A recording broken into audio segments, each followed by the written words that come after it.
weer 'n pragtige oggend vanoggend hier op die strand.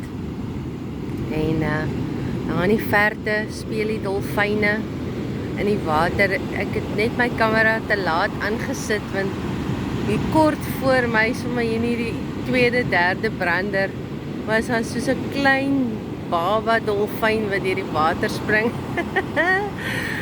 Dit was so oulik geweest. Ag, ek is so spyt ek kon dit nie afneem nie, maar ja, daar ver agter is hulle besig om te baljaar in die branders. Ag, dit is so mooi en so spesiaal. Maar ek wil sommer net vanoggend met jou deel wat op my hart is. Toe ek afstap vanoggend en met die Here praat en bid. Sê ek net, Here, ek soek U, ek het meer van U in my lewe nodig, Here. Ek soek meer van U in my lewe. En toe kom my skrif in Matteus 6 sommer net in my hart op.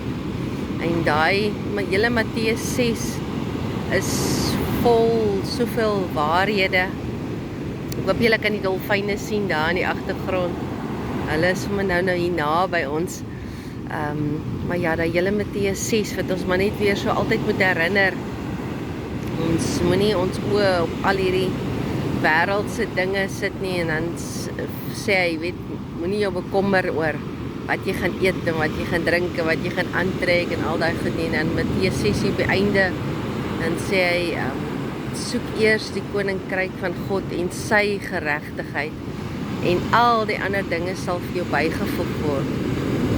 En die Here moet ons maar baie keer net weer so kom herinner, want ons raak so verswelg deur probleme en bekommernisse en hoe gaan ons oorleef en al daai goed, en dan vergeet ons dat die Here sê ons moet hom eers te soek.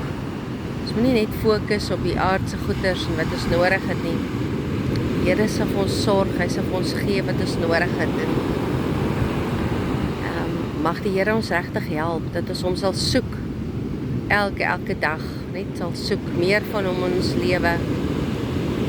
En ons op ons sal bekommer oor die dinge van die wêreld, die dinge van die lewe en die sorges, en net op hom sal fokus. So, dis sommer my gebed vandag, en ek hoop jy het 'n wonderlike week, en dat die guns en die seën van die Here sommer op jou en met jou sal wees, en jou net sal styf vashou. Jy sal moed en krag gee vir die lewe, en dat jy nie sal opgee nie. Mooi dag.